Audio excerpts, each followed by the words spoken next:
E um físico que estudou o vírus SARS-CoV-2, aquele lá que foi responsável pela última pandemia que tivemos aqui, diz que ele percebeu evidências de que a gente pode estar vivendo em um universo simulado, que tudo que a gente vê é um programa de computador. Pois é, meus amigos, esse cientista encontrou evidências testáveis. Mais à frente eu vou dizer como é que ele vai testar isso, mas ele encontrou evidências testáveis de que a gente pode estar numa simulação. Esse artigo foi publicado em vários sites de ciência, como The Conversation, e aqui também no iFL Science. Está aqui no título: o físico que estuda o vírus SARS-CoV-2 acredita ter encontrado pistas de que estamos vivendo em uma simulação. Estudando a evolução do vírus, ele encontrou sinais de que a entropia da informação diminui com o tempo. Além disso, o estudo dele sugere que a teoria da evolução pode estar incorreta, olhem só vocês, com as mutações não sendo inteiramente aleatórias. Então olhem só, esse cara está propondo que o universo pode ser uma simulação igual Matrix. A gente pode estar dentro de um jogo de videogame ou um grande programa de computador. E que a evolução também está equivocada. Então ele está derrubando, numa teoria só, dois alicerces da nossa ciência contemporânea, nossa ciência moderna, que é a evolução e o que a gente imagina que seria o universo. Então é uma coisa, né? Vamos ver no que vai dar essa teoria dele aí. Eita nós! Mas o que foi que esse cara encontrou? Bom, o físico é esse cara aqui, o Melvin Vopson, e ele observou como o vírus evoluiu ao longo do tempo e percebeu algo muito estranho. Parece que a quantidade de informação dentro dele, do vírus, está diminuindo. Imagine isso como sendo um quebra-cabeças. Normalmente, quando as coisas mudam, o quebra-cabeça fica mais complicado, mais complexo, com mais peças para você poder completar a imagem.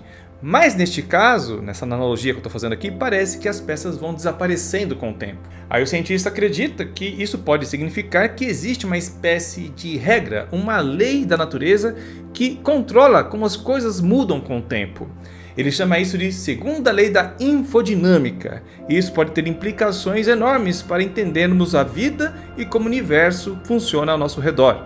Por exemplo, se essa teoria dele aí estiver correta, a gente poderia, em teoria, prever como as coisas vão acontecer no futuro, como as coisas vão mudar no futuro, e até mesmo como os vírus vão mudar com o tempo.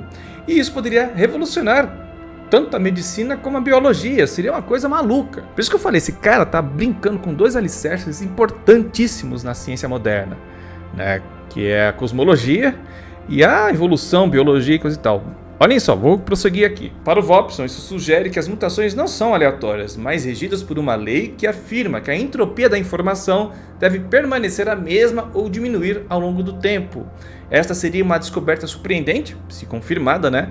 Derrubando a forma como acreditamos que a evolução funciona. E para dar sustância a tudo que ele está afirmando aqui nesse artigo, o Vopson aponta por uma experiência semelhante feita em 1972, que viu uma redução inesperada do genoma de um vírus ao longo de 74 gerações, enquanto em condições ideais, o que ele sugere pode ser consistente com a sua segunda lei da infodinâmica. Ele fala aqui no texto, o consenso mundial é que as mutações ocorrem de forma aleatória, então a seleção natural dita se a mutação é boa ou má para o organismo.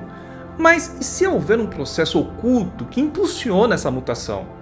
Cada vez que vemos algo que não entendemos, descrevemos isso como aleatório, caótico ou paranormal, mas é apenas a nossa incapacidade de explicá-lo. Então ele disse aqui que a gente fala que as mutações são aleatórias porque a gente não entende completamente.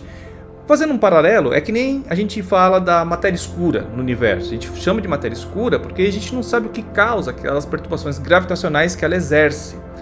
Então, como a gente não consegue observar o dono dessa gravidade, então a gente chama de matéria escura. Então ele fez aí basicamente a mesma ideia, o mesmo conceito para explicar aí o lance do aleatório. Aí ele segue dizendo aqui que se pudermos começar a olhar para as mutações genéticas de um ponto de vista determinístico, poderemos explorar esta nova lei da física para prever mutações ou a probabilidade de mutações, antes mesmo que elas ocorram. O que ele está dizendo aqui é que basicamente as coisas têm um roteiro pronto, um roteiro pré-determinado. Tem um roteiro do Schwarz, um roteiro do planeta, um roteiro do universo. E a gente sabendo decodificar isso, a gente consegue fazer previsões, né? Então ele está falando aqui que tudo é determinismo. E aí vem a parte mais maluca dessa teoria dele, que isso que ele observou, estudando o SARS-CoV-2, sugere também que a gente pode estar presentes dentro de um grande programa de computador. e tudo é uma grande simulação. Meu Deus! Um universo super complexo como o nosso, se fosse, uma simulação, iria exigir otimização e compactação de dados integradas, a fim de reduzir o poder computacional e os requisitos de armazenamento de dados para executar essa simulação gigante de PlayStation cósmico. Esses dados digitais estariam fazendo nós, sistemas biológicos, simetrias matemáticas e todo o universo. Isso tudo soa para mim como se algo saindo de um filme de ficção científica, Mas como eu disse lá no começo do vídeo, o Vopson diz que tem meios de testar isso e o legal de tudo é que a tecnologia existe hoje em dia. Por exemplo, ele propõe um experimento em que partículas minúsculas sejam enviadas uma contra a outra em uma velocidade absurda. E aí, se a teoria dele estiver correta, isso pode produzir resultados específicos que comprovariam sua teoria. Aqui no artigo, o Vopson diz aqui que o experimento envolve apagar a informação contida dentro das partículas elementares, permitindo que elas e suas antipartículas, todas as partículas têm suas versões anti de si mesmas, que são idênticas mas com cargas opostas. Bom, aí essas partículas se aniquilam nesse encontro em um flash de energia emitindo fótons, ou partículas de luz. Aí o pulo do gato do nosso amigo Vopson é que ele previu uma faixa exata de frequências esperadas dos fótons resultantes com base na física da informação, essa teoria que ele estabeleceu. Embora essa teoria esteja um pouco fora do mainstream, as pessoas estão preocupadas com outras coisas na física hoje em dia, tentar provar a existência da matéria escura, a inteligência artificial e coisa e tal.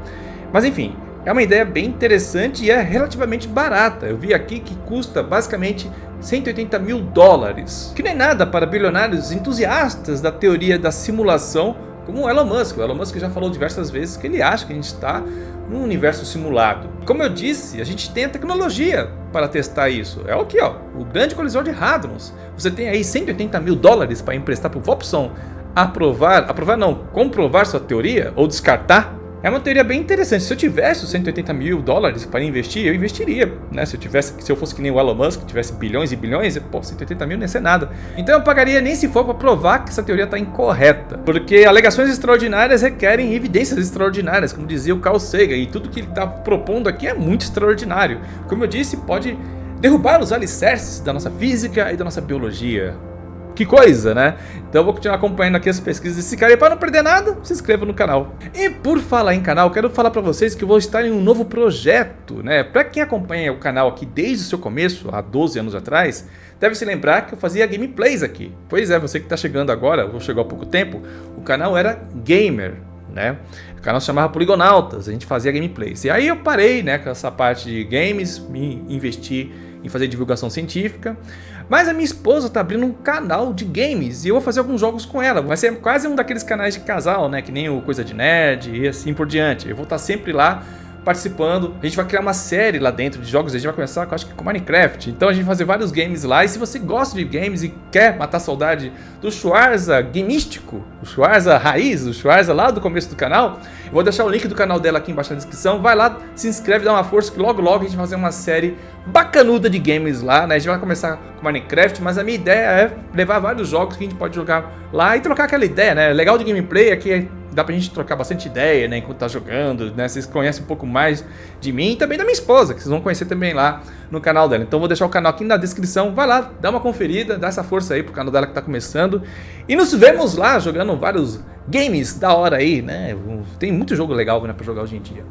Mas enfim, Já pensou se a gente tá dentro de um jogo, Segundo a teoria do Vopson aí, A gente tá dentro de um game, eu vou jogar um game dentro do game, meu Deus do céu, muita maluquice. Mas é isso, pessoal, vou ficando por aqui com mais esse vídeo. Um grande abraço pra vocês e hasta!